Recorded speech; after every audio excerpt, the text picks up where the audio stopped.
We will always consider he loser. My sister's husband told my dad behind my back when I found out I was cultured and stopped paying their bills a month later when they came. When my dad told me what Ashley's husband, Jake, had said behind my back, I felt something shift inside of me, like a lock clicking on a door I should have noticed a long time ago. We'll always think of him as a loser. Of course, Jake was drunk when he said it. My dad told me he was sitting at the kitchen table, beer in hand, talking like he ran the world. He always got like that when he drank louder, cockier, acting like he had it all figured out while the rest of us were just fumbling through life. My dad said he and my mom started fighting after Jake, made some rude comments, but the one thing that stuck with him was that line about me. It didn't even make sense, but the message was clear. Jake thought I was a joke. And that hit me hard because I had been their personal ATM for the past year. Jake had lost his job again because of his drinking. My sister, Ashley, had called me in tears, saying they were in trouble and needed some help. I had always been the responsible one in the family, the one who worked hard, saved money, and never asked for anything. So of course I stepped in. I paid her rent, her bills, her groceries. Ashley always promised they'd pay me back when things got better. And I believed her. I really thought I was helping them. I thought I was doing the right thing. But here I was, sitting in my parents' living room, hearing from my own father that Jake didn't respect me at all. Worse, my dad told me something that made my stomach turn. I thought you knew, he said. They fight all the time when they come over. Jake runs his mouth, acts like a big shot, but your sister is the one covering for him. And you know what else? They told me they were struggling, so I've been sending them $2,000 a month. For the last 4 months, I just stared at him. Wait, what? You've been giving the money to? He asked. I nodded slowly, the weight of it settling in. We looked at each other, and it was like a puzzle falling into place. Ashley and Jake weren't fighting. They weren't desperate. They were playing both of us. I sat back and exhaled hard. So between the two of them, they're getting at least $4,000 a month. Yep, Dad said, shaking his head. And who knows else they asked. Mom was in the kitchen, listening. When she heard that, she turned around, eyes wide. They took money from both of you? And never said a word? Oh, this is sick. We sat there in silence for a while, letting it sink in. Then, without even having to say it out loud, we all came to the same decision. The bank was closed. No more free rides. No more handouts. No more playing the fool. I didn't tell Ashley. Neither did Dad. We just stopped paying. And at first, there was nothing. No calls. No texts. I figured maybe they had savings, or maybe they were just too proud to reach out right away. But then, 2 weeks later, the chaos began. The first call came at 7 a.m. I was still half asleep when my phone buzzed on my nightstand. I looked at the screen and saw Ashley's name. I already knew what this was about. I let it ring. A minute later, another call. Then another. Then a text. Ashley, pick up. Urgent. I put my phone on silent. Then my dad called. I picked up right away. She just called me. He said, demanding money. Demanding? I asked. Not asking. No. Demanding. Like we owe her. I could hear the frustration in his voice. He wasn't even surprised, just annoyed. She tried it with Mom. He continued. Same thing. Mom told her no. That's when Ashley lost it.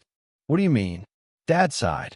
She said if we don't help them, we'll never see any grandchildren. Because she won't have any. I actually laughed. That's her move? Trying to hold imaginary grandchildren hostage? Dad chuckled too. I just said okay and hung up. It was a desperate attempt, but now we knew exactly what we were up against. Ashley and Jake had never planned on getting back on their feet. They just wanted the money to keep flowing. And when threats didn't work, they changed their strategy. Instead of fighting with me, they started fighting with Mom and Dad.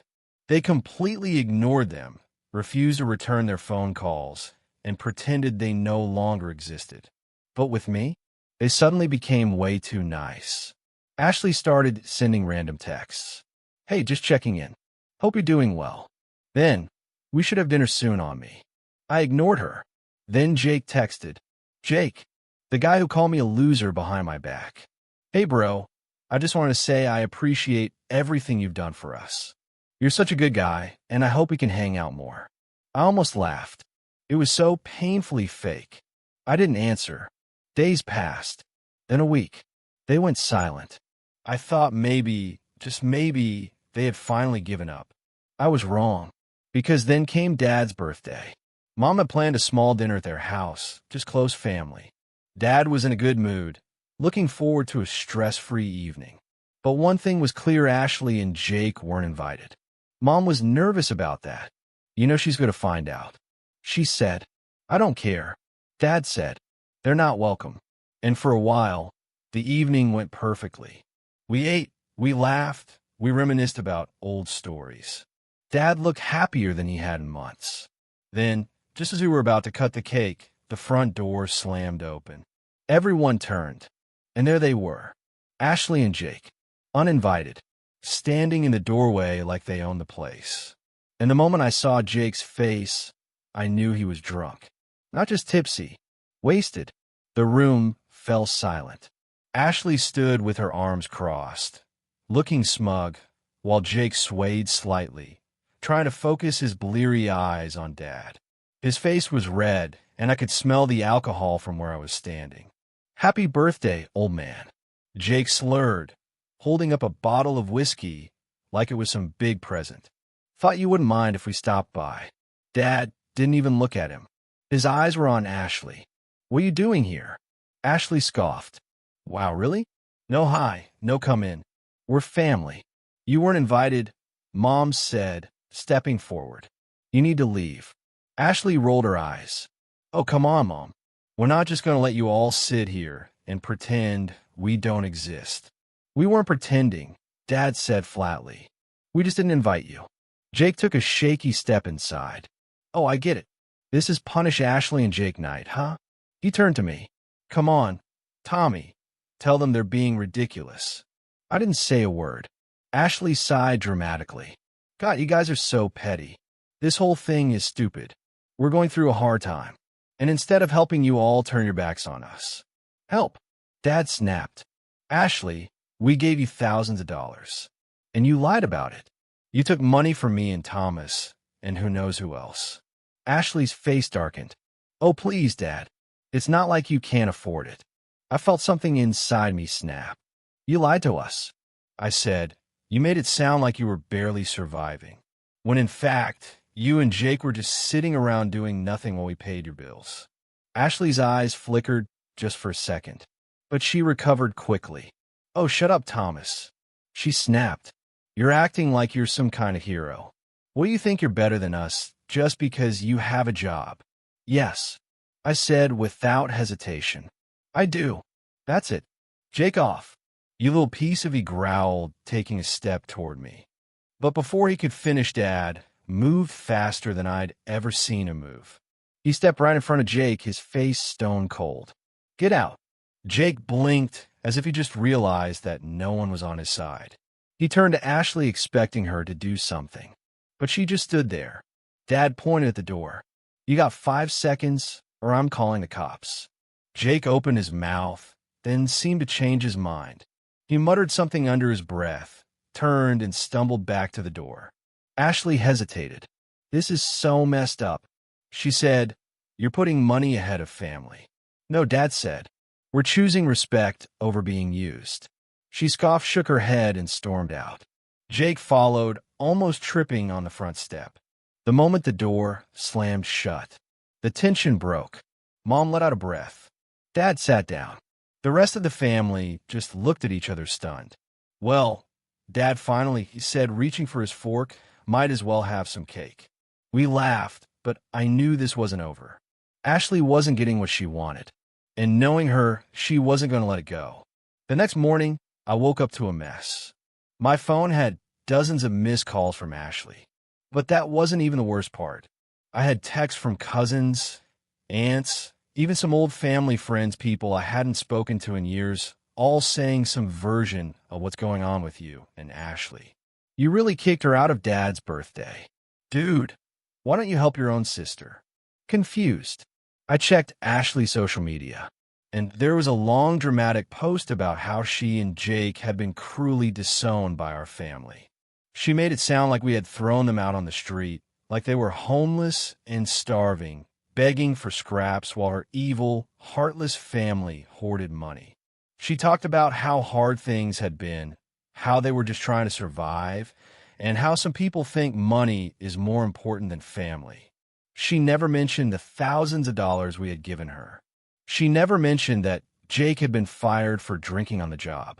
She never mentioned her threats to withhold grandchildren as if they were some kind of bargaining chip. And of course, people ate it up. Her comments section was flooded with sympathy. "I'm so sorry, Ashley. You deserve better. Family should be there for you. I can't believe they did this to you." And then buried in the comments, I saw something that made my blood run cold. A GoFundMe link. She had set up a fundraiser for herself. The title? "Help us get back on our feet after being disowned broke a heart." The goal? $10,000. And people were donating. I scrolled through the list of donors in disbelief. Distant relatives. Some of Dad's old friends. Even some of our neighbors. She had fooled them all. I called Dad. "Did you see Ashley's mail?" I asked. "I just saw it." He said, his voice cracking with anger. "She's turned the whole damn family against us."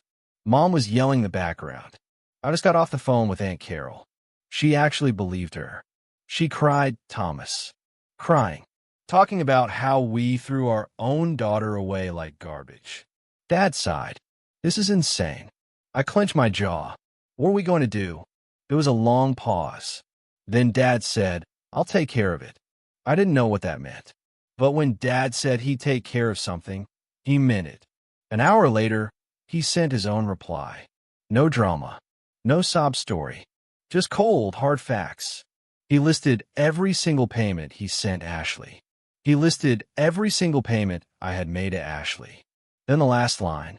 "Ashley and Jake have received over $16,000 from us in the last 6 months. They were never disowned. They were cut off because they lied, manipulated, and used their own family. If you still want to donate, that's your choice. But at least now you know the truth." And then because Dad is Dad, he attached screenshots, bank transfers, texts of Ashley begging for money, everything. And just like that, the narrative flipped. The GoFundMe page, it was flooded with angry comments. People demanding refunds. People angry that they had been manipulated. Some even reporting the fundraiser for fraud. And Ashley? She went silent. Jake? He made the mistake of trying to clap back in the comments, calling Dad a liar only to have Dad drop more evidence, including screenshots of Jake personally asking for money. It was glorious. By the end of the day, Ashley had deleted her posts. The GoFundMe was shut down, and most of the people who had taken her side, they quietly disappeared. But I knew Ashley. She wasn't done. She had lost publicly, which meant she was about to make things very personal. Ashley went into full hiding mode after Dad exposed her.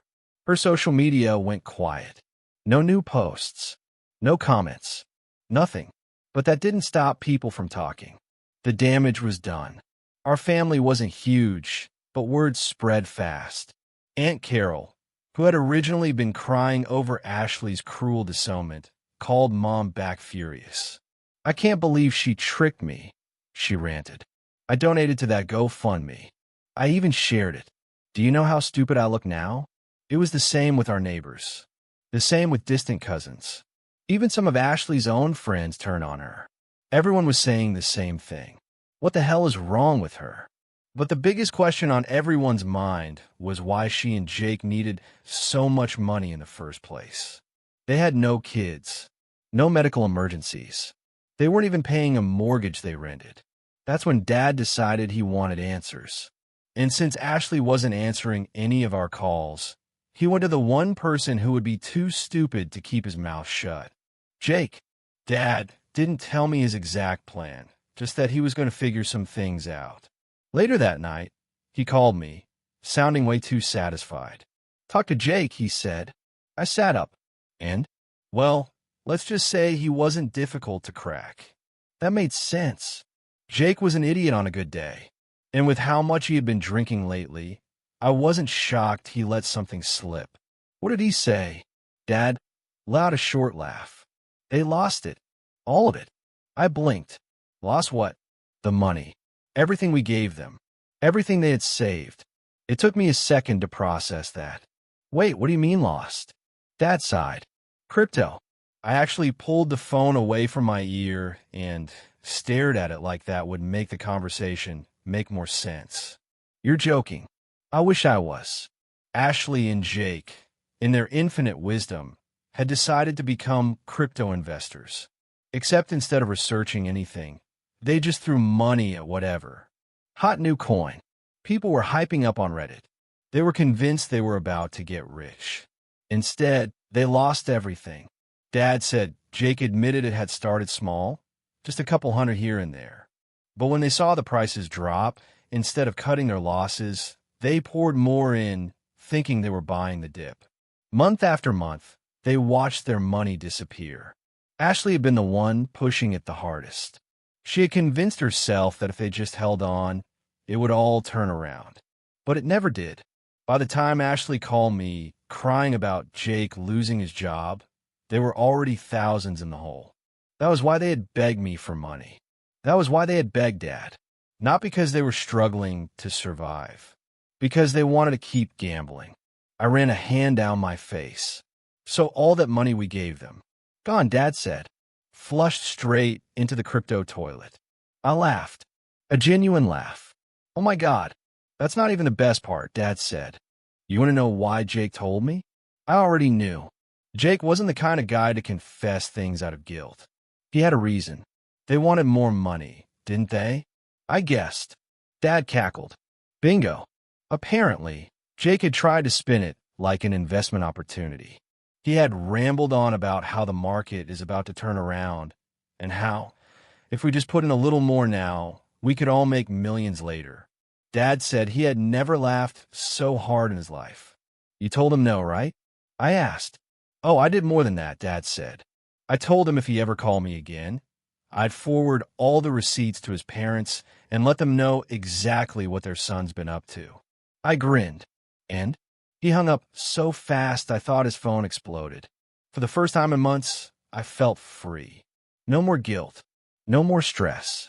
Ashley and Jake had ruined themselves, and there wasn't a single person left willing to bail them out.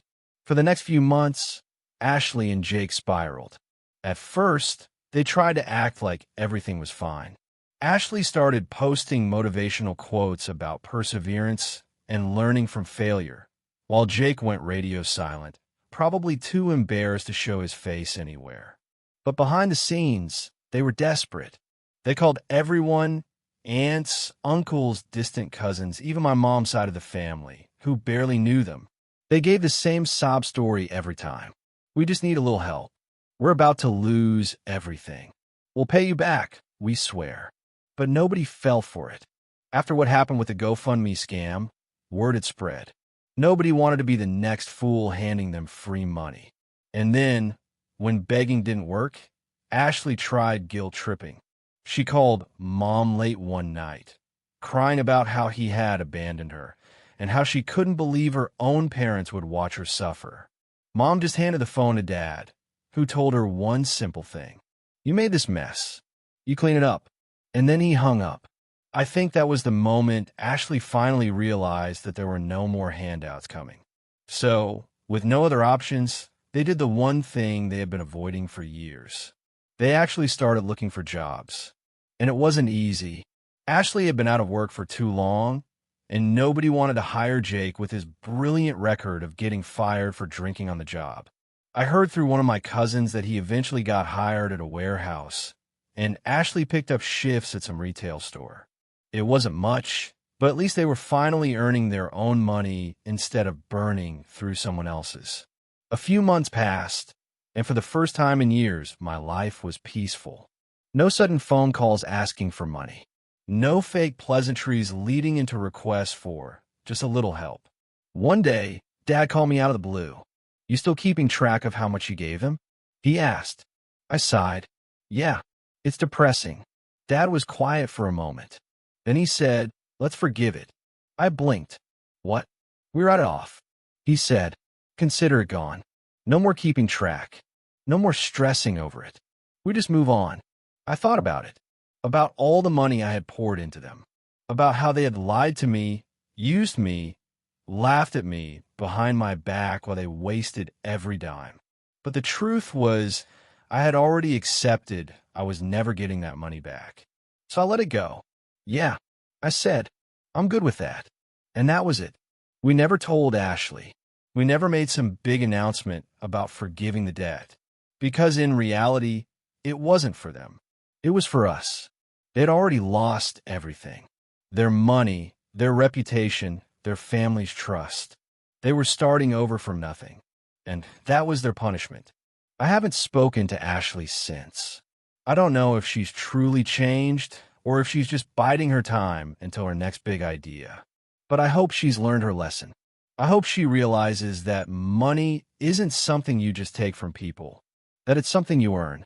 And most of all, I hope she finally understands that no matter what happens, she and Jake are on their own now. Update.